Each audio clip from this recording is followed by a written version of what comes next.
सभी को मेरा नमस्कार और प्रेमियों को जय सच्चिदानंद। तो आज हम स्वयं की आवाज़ बुक में अध्याय 7 में कठिन समय के लिए बोझ को हल्का करें, इसमें टॉपिक जानेंगे असली बने। तो असली बने इस पे प्रेम रावत जी ने क्या लिखा है उसे पढ़ेंगे, सुनेंगे और समझेंगे। तो स्टार्ट होता है यहाँ से।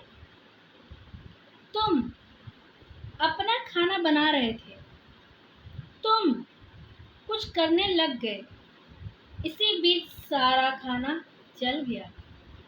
घर में केवल यही खाना था और खरीदारी के लिए बहुत देर हो चुकी थी।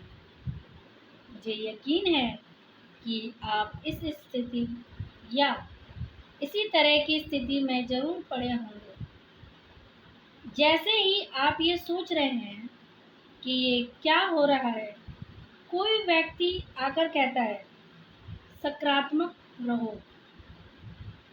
आगे खैर, यहाँ सच्चाई ये है कि मैं सकारात्मक महसूस कर रहा हूँ। मेरे पास खाने के लिए खाना नहीं है, ऐसे मुझे यथार्थवादी होना है। आगे सकारात्मक नहीं, ये बात मुझे इस निष्कर्ष पर लाती है कि आंतरिक शांति से मिलने वाला सुकून और इस दिन को मुझे संजोकर रखने की जरूरत है। ये केवल सकारात्मक होने के बारे में नहीं है। मैं ये नहीं कह रहा हूँ कि हर बुरी स्थिति को मुस्कुराकर आशावादी बनकर टाल जाए।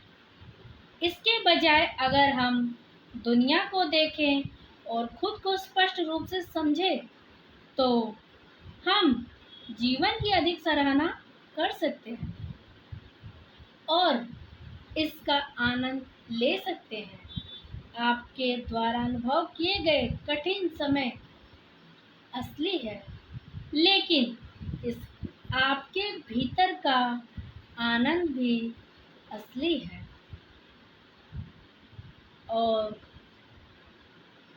आपके द्वारा अनुभव किए गए कठिन समय वास्तविक है, लेकिन आपके आसपास की दुनिया में और आपके अंदर की दुनिया में किसी भी स्थिति के बारे में जितना संभव हो उतना यथार्थवादी होना। निराशा, दुख, क्रोध, अकेलापन, अवसाद, दर्द, इन सबको स्वीकार करें, लेकिन ये भी जान लें कि आप हमेशा अपने अंदर की शांति से जुड़े रह सकते हैं। आगे एक महान चीनी कहावत है, शेर को बनाने के लिए भगवान को दोष मत दो, उससे पंख ना देने के लिए उन्हें धन्यवाद दो। कल्पना कीजिए, पंख वाला शेर कितना कहर बरसा सकता था। सौभाग्य से हमें ऐसे काल्पनिक जीवों से निपटने की जरूरत नहीं है और ना ही हमें काल्पनिक स्थितियों से निपटने की जरूरत है। और मैंने पाया है कि अगर जो है उसके अनुसार व्यवहार करने पर ध्यान केंद्रित करते हैं, तो जीवन आसान हो जाता है। जीने के लिए सबसे अच्छी स्थिति वह है जो असली है। यथार्थवादी होना हमें अपने जीवन में आगे जो आने वाला है उसके लिए तैयार करने में मदद कर सकता है। यदि आपका अच्छा समय चल यदि आपका अच्छा समय चल रहा है तो सावधान रहे, किसी न किसी बिंदु पर बुरा समय आ रहा है। घबराने की जरूरत नहीं है, बस ये बात जानिए, यदि आपका खराब समय चल रहा है तो सावधान रहें, किसी न किसी बिंदु पर आपका अच्छे समय आ रहा है। भविष्य के हर संभावित परिदृश्य को अपने दिमाग में बैठाने की जरूरत नहीं है, बस पता रहे कि बदलाव आ रहा है और हम अपने लचीलेपन को महसूस करें और उसे बनाए रखें। आगे है, यथार्थवादी होने के एक हिस्से के रूप में हम जान सकते हैं कि हमारे जीवन के प्रचंड तूफानों में भी एक जगह है जो बहुत शांत है, और वह जगह हमारे भीतर है। यही है जो मैं जानता हूँ।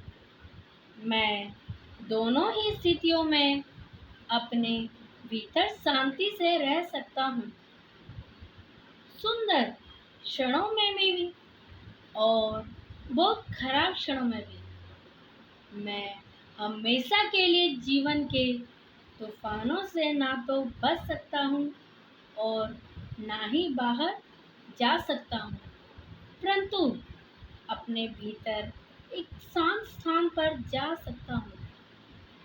आगे है, तो मेरे पास सकारात्मक सोच है, लेकिन मैं यथार्थवादी हूँ। जब मैं विमान चलाता हूँ, मैं हमेशा अतिरिक्त ईंधन रखता हूँ।